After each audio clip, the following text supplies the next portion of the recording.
सामाकोसीको भण्डारी टोलमा चाहिँ घर बिक्रीमा आएको छ है। घर चाहिँ यो हेर्न सक्नुहुन्छ तपाईहरुले 3.5 तले रहेको छ। यही नै रहेको छ घर चाहिँ। अनि बाटोको कुरा गर्नुहुन्छ भने 13 फुटे बाटो रहेको छ। ल बाटो चाहिँ यही नै रहेको छ, हेर्न सक्नुहुन्छ तपाईहरुले। जाम्दाइ भित्र हिँड्नु न, माथि खोल्दै खोल्दै हिँड्नु त तपाई। ल घर एकदमै लग्जरियस राम्रो टाइपको छ। तपाईहरुले पनि बाहिरबाट यो हेरिहाल्नुभयो। 3.5 तले घर। यो मेन गेट रहेको छ। अनि यहाँबाट 13 फुटे बाटो हेर्न सक्नुहुन्छ। बाटो 13 फुटे रहेको छ।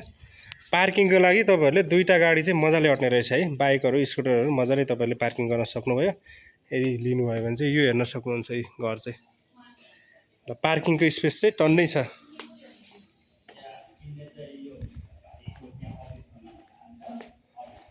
म तपाईहरुलाई सबै भिजिट गरेर देखाइदिनेछु घरहरु के कस्तो छ भनेर चाहिँ। ग्राउन्ड फ्लोरमा कतिवटा रुम छ दिदी टोटल? ग्राउन्ड फ्लोरमा 4 रुम छ। उतैपट्टिबाट तपाईहरु बाटो ढोका रहेको छ, मेन ढोका चाहिँ। एकदमै कति सालमा बनेको घर हो यो? यो भर्खरै 3 वर्ष। ए भूकम्प पछाडि। हजुर। मुनि पनि रुम यो हेर्न सक्नुहुन्छ तपाईहरुले। यहाँ चाहिँ चाबी लागेको छ, त्यही भएर देखाउन सकिन। 1 तला 2 तला 3 तला। यहाँ माथि चाहिँ कतिवटा रुम छ? यो 2टा रुम यो र यो। हजुर। यो किचन भइहाल्यो घरबेटीले। अहिले त खोल्नु मिल्दैन होला यो है। यो चाहिँ टोयलेट बाथरुम हो।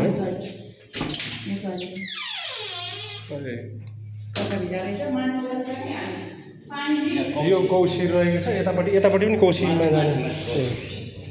यो चाहिँ सानो कौसी रहेको छ है। यहाँ पनि तपाईहरुले टोयलेट बाथरुम यो पाउन सक्नुहुने रहेछ। अनि माथि कौसीमा गएर पनि म तपाईहरुलाई देखाइदिनेछु।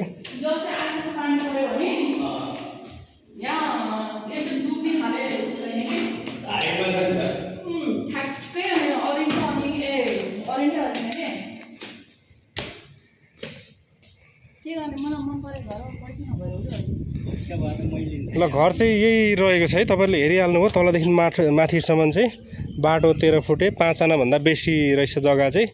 3.5 तले घर रहेको छ। अनि बाँकी कुरा दाइलाई यहाँ सोध्नु पर्यो है।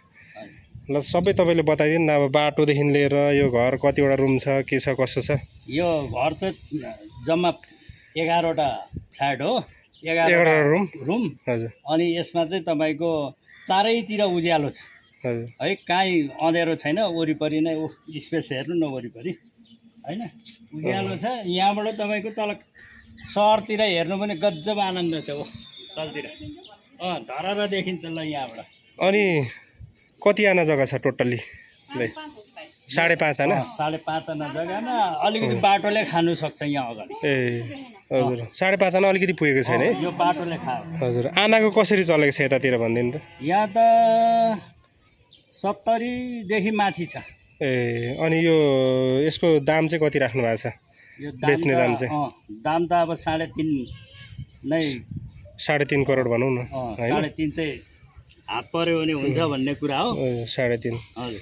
अनि के कारणले बेच्न लाग्यो यसो त्यो पनि खुलाइदिनु। यो चाहिँ अब किन सस्तो बेच्न लाग्यो, किन के कारणले? सस्तो त अब यस्तै हो। ठिकै हो यतिको प्राइस। पहिला चाहिँ 380 भन्नुभएको थियो, अहिले चाहिँ घटाएर यो तत्काल बेच्ने भएर 350 भन्नुभएको होइन? 425 भन्नुभएको थियो पहिला। 380 दिइसकेको। ए 380 दिँदाखेरि नदिएको। अहिले चाहिँ फेरि तत्काल बेच्नु पर्यो 350 मा दिनुभएको है।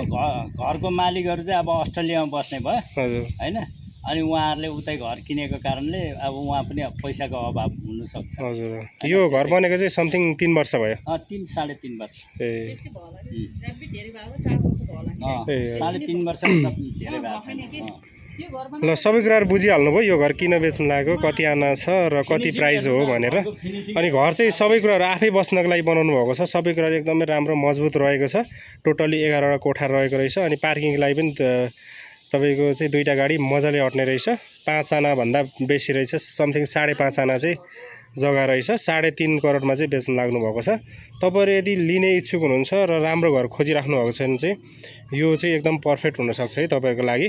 सबै कुराहरू आफै बस्नको लागि बनाउनु भएको घर, इमर्जेन्सी परेर चाहिँ बेच्न लाग्नु भएको रहेछ। घरबेटीहरू चाहिँ अस्ट्रेलियामा बस्नु हुँदो रहेछ, त्यही भएर चाहिँ यो घर चाहिँ बिक्री गर्न लाग्नु भएको रहेछ। तपाईँहरू किन्न चाहनुहुन्छ भने हाम्रो कन्ट्याक्ट नम्बर 9742 42 17 यो नम्बरमा चाहिँ तपाईँहरूले कन्ट्याक्ट गरेर यो घर हेर्न आउन सक्नुहुन्छ। हवस् त धन्यवाद। सबै कुराहरू बुझिहाल्नुभयो।